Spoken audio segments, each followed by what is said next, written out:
Hai sobat semua, senang sekali hari ini bisa menyapa kalian lagi di channel Alur Cerita Film. Di video kali ini saya akan menceritakan sebuah film yang masih berhubungan dengan boneka Annabelle, yang kali ini berjudul Annabelle Comes Home. Buat yang baru pertama kali melihat channel ini, saya ucapkan selamat datang karena film ini merupakan film keempat dari The Conjuring Universe yang saya bahas. Nah kalau gitu kita langsung aja ke pembahasannya, tapi seperti biasa saya mau doakan kalian semua semoga sehat selalu dan senantiasa bahagia ya. You did this to me!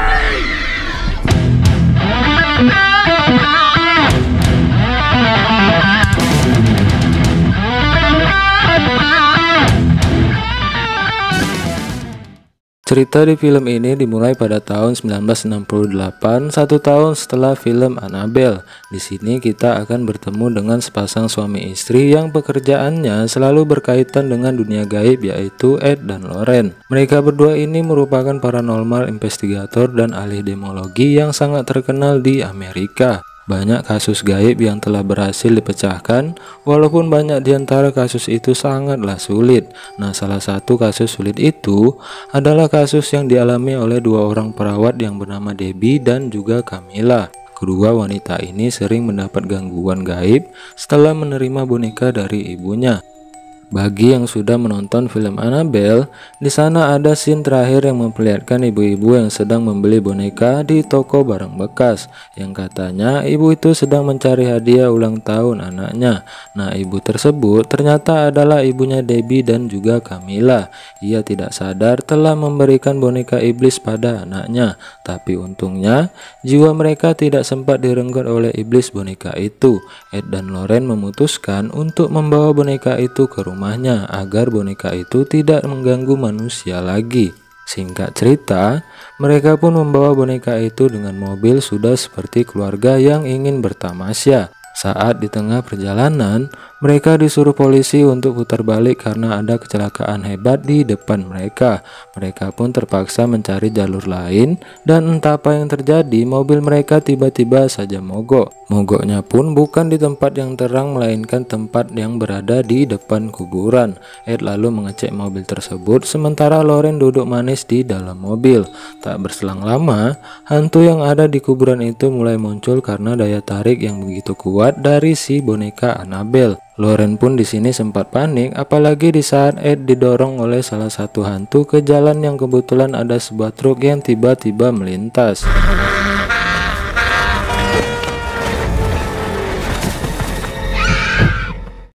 Setelah kejadian tak diduga itu, mereka kemudian langsung pulang ke rumah. Nah, setelah sampai, mereka lalu membawa boneka itu ke ruangan khusus yang dipenuhi benda-benda mistis atau berhantu.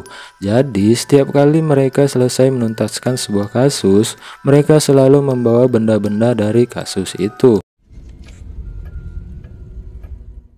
Benda-bendanya juga tidak kaleng-kaleng ya, rata-rata benda yang mereka bawa masih ada iblis yang melekat di benda tersebut. Jadi agar iblis-iblis itu tidak membuat ulah, Ed maupun Lauren selalu memanggil pendeta untuk memberkati ruangan itu setiap bulannya. Nah, dari semua benda-benda itu, ada satu benda yang kekuatan iblisnya sangatlah besar sampai-sampai benda itu harus dikunci di dalam lemari kaca, yaitu si boneka Annabelle yang mereka bawa. Konon katanya nih, siapapun orang yang menyentuh lemari kaca itu akan mengalami musibah tidak lama kemudian. Itu semua memang kejadian nyata ya, bukan hanya sekedar film saja.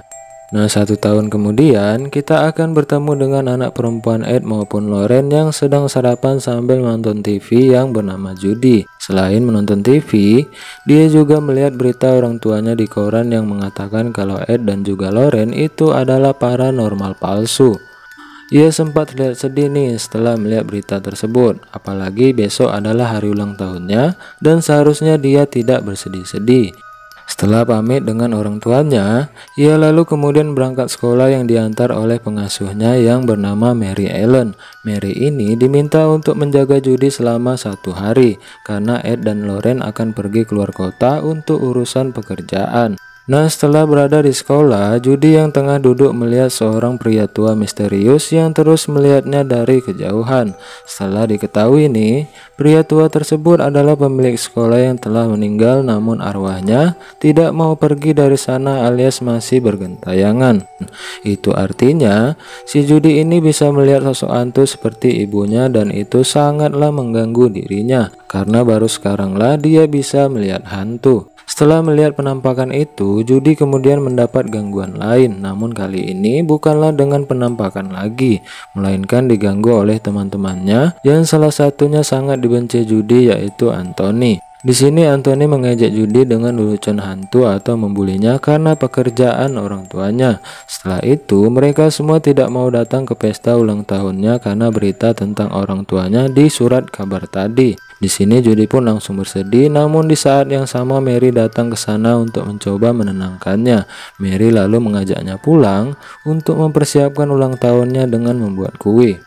Nah, lagi enak-enaknya membuat kue, mereka pun dikejutkan dengan kedatangan teman Mary yang nyelonong masuk begitu aja ke dalam rumah, dan anak ini bernama Daniela. Daniela ini sebelumnya sudah meminta izin untuk datang ke rumah Judy, namun si Mary langsung melarangnya karena si Mary ini sudah dilarang oleh Ed maupun Lauren untuk membawa seseorang.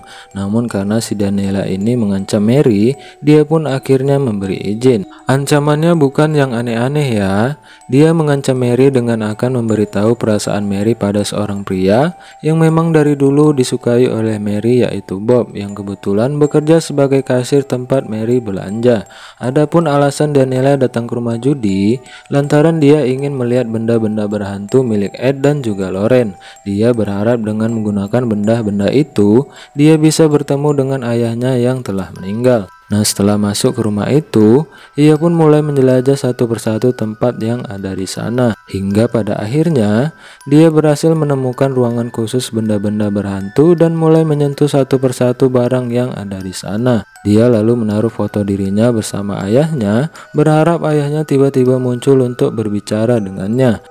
Dia pun menunggu nih, kira-kira adalah beberapa menit dia di situ. Hingga tak lama kemudian, ia pun mulai sadar kalau kelakuannya itu hanya sia-sia saja alias tak ada gunanya. Sebenarnya sedih juga sih melihat Daniela ini karena dia merasa bersalah atas kematian ayahnya. Nggak tahu juga ya kematiannya karena apa, tapi yang jelas dia sangat ingin berbicara dengan ayahnya walaupun usahanya itu belum berhasil. Nah, di saat ia ingin meninggalkan tempat itu, tiba-tiba dia mendengar suara hentakan dari lemari kaca si boneka Annabelle. Rupanya, si boneka Annabelle sengaja menjodoti kepalanya ke lemari kaca itu agar mendapatkan perhatian dari Daniela. Daniela yang polosnya tidak ketulungan, kemudian membuka lemari kaca itu untuk memperbaiki posisi duduk si boneka Annabelle. Di sana padahal sudah jelas tertulis kalau lemari itu tidak boleh dibuka. Namun lebih parahnya lagi nih, setelah memperbaiki posisi duduknya, si Daniela ini tidak mengunci lemari tersebut. Nah, di titik inilah si iblis boneka Annabelle pun keluar kegirangan dari sana. Udah kayak anak PAUD yang keluar saat jam istirahat.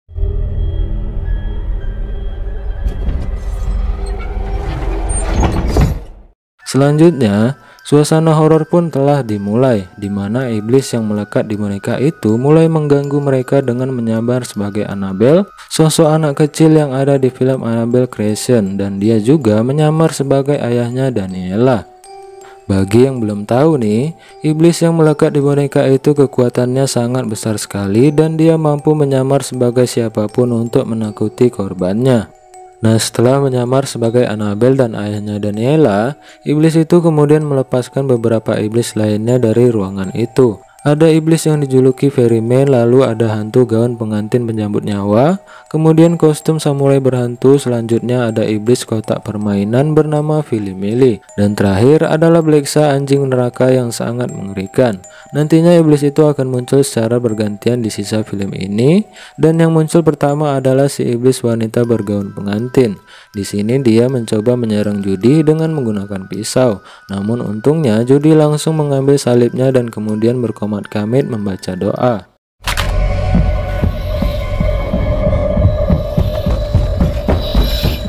Tak lama setelah kejadian itu, Mary datang ke sana dan kemudian membawa Judy ke ruangan kerja orang tuanya.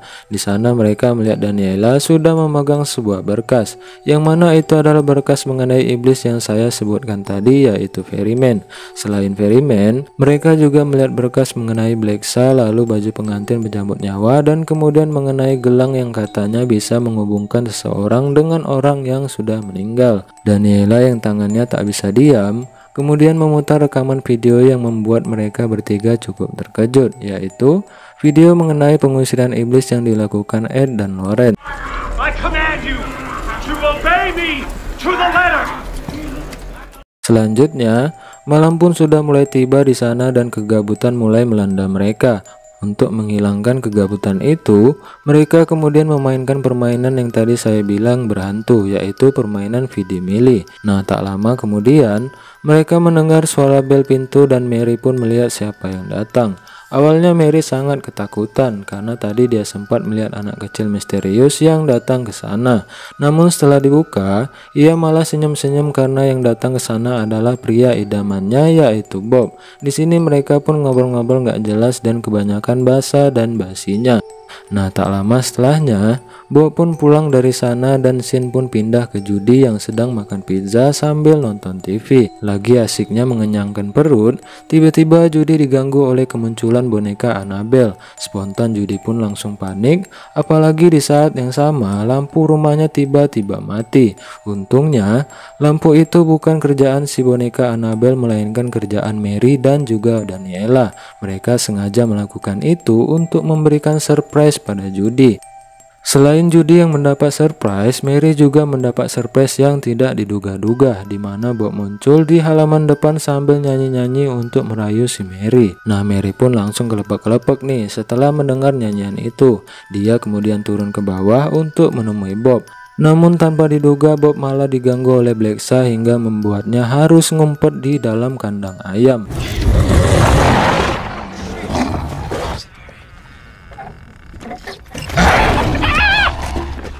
Setelah sampai di bawah, Mary pun kebingungan. Mana nih pangeran begitarku, kok ngilang gitu aja? Dia pun tak terlalu peduli nih. Dia berpikir mungkin si Bob pulang ke rumahnya atau pulang ke tempat lain. Nah, di sini dia meminta Daniela untuk pulang karena ini sudah larut malam. Ini bocah kalau nggak disuruh pulang, dia nggak akan mau pulang. Nah, awalnya Daniela ini udah mau pulang nih.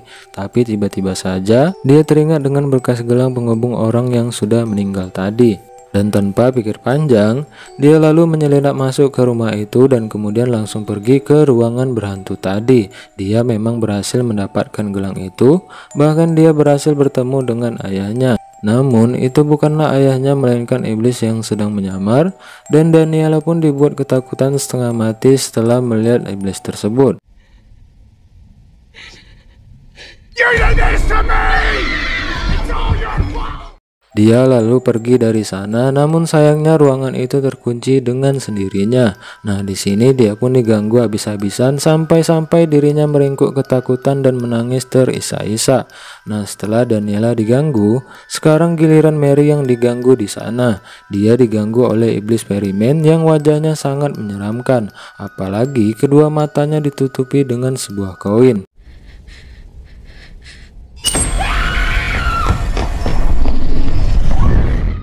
Di sini Mary sempat ditarik oleh iblis itu, tapi untungnya dia berhasil melarikan diri. Dia kemudian mendatangi Judy yang sedang tidur di kamar, namun sayangnya kamar itu tidak bisa dibuka. Rupanya nih, Judy sedang diganggu oleh si boneka Annabelle yang kali ini menunjukkan wujud aslinya.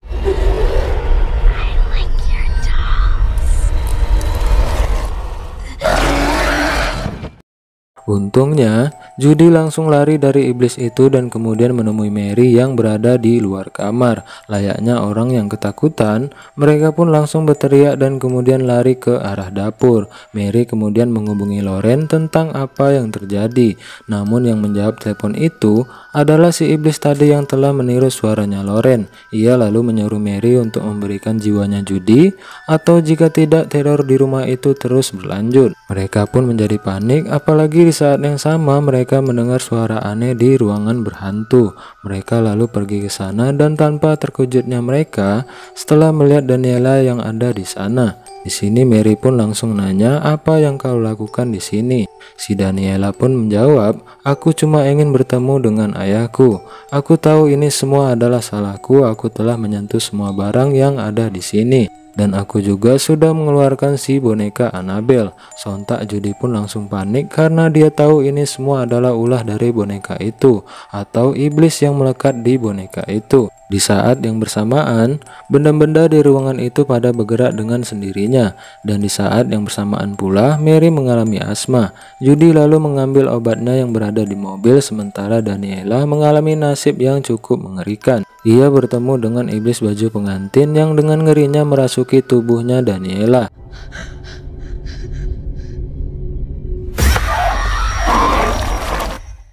Nah, setelah melihat Daniela dirasuki, sekarang kita pergi ke Judy yang sudah berhasil mengambil obat. Namun di saat ia mau keluar dari mobil, ia dikejutkan oleh serangan yang dilakukan oleh Blexa. Untungnya, Pangeran Begitar alias Bob tiba-tiba muncul entah bagaimana dan kemudian langsung mengajar Blexa dengan gitarnya.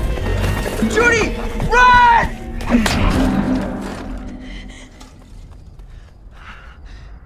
Walaupun pukulan itu tidak seberapa untuk iblis itu, tapi hal itu cukup membuat Judy untuk masuk ke dalam rumah, dan itu juga cukup untuk membuat si Bob kabur dari sana. Setelah itu, Judy lalu memberikan obatnya pada Mary, dan di saat yang bersamaan mereka mendengar suara Daniela yang sedang minta tolong. Tapi di sini Judy bilang, "Kita jangan ke sana, itu bukanlah Daniela, karena ada sesuatu yang mencengkeramnya dan aku bisa merasakannya.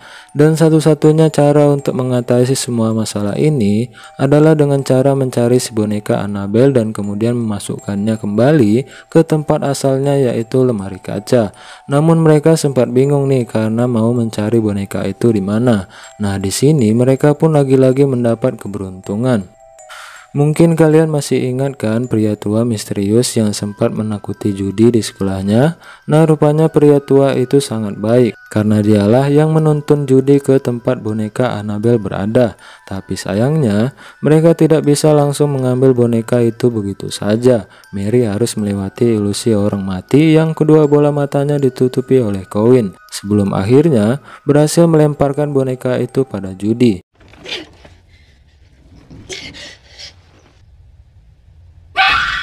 Judy pun langsung berlari untuk meletakkan boneka itu di lemari. Namun lagi-lagi nih, tidaklah semudah itu. Judy terlebih dulu harus melewati Daniela yang sekarang memakai pengantin sambil membawa pisau.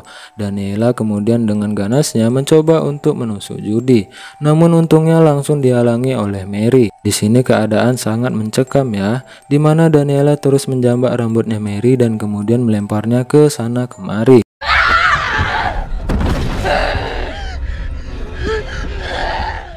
Judy yang bingung harus ngapain, kemudian memutar rekaman pengusiran iblis ayahnya dan selamatlah nyawa si Mary. I, who am a servant of God, I command you. Setelah itu, Judy kemudian langsung lari ke ruangan benda berhantu dan di saat dia mau menaruh boneka itu, dia malah diserang oleh penampakan iblis Annabelle. Jiwanya Judy pun hampir saja diserap oleh iblis itu. Tapi lagi-lagi dia diselamatkan oleh Mary dan sebuah salib yang langsung diarahkan ke kepala iblis itu.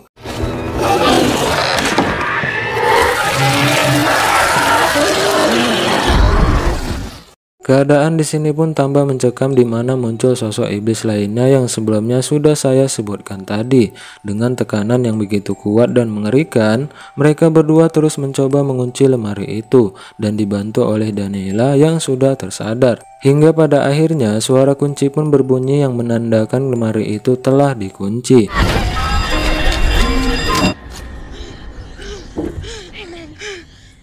Di saat itu juga, iblis-iblis jahat dan bengis yang mengganggu mereka langsung menghilang begitu saja. Mereka pun akhirnya bisa bernapas lega karena teror iblis satu malam sudah selesai.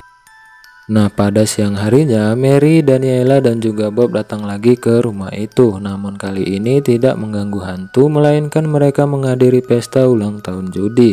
Teman-teman Judy yang awalnya tidak bisa datang tiba-tiba muncul satu persatu di rumah itu, termasuk temannya yaitu Anthony. Judy yang awalnya sedih mengira tak ada yang datang, langsung merasa bahagia setelah kedatangan teman-temannya itu. Nah, sebelum merayakan ulang tahunnya, Lauren tiba-tiba mengajak Daniela ke ruangan benda berhantu. Bukan untuk memarahinya, tapi dia ingin memberikan foto yang sebelumnya ditaruh Daniela di ruangan berhantu.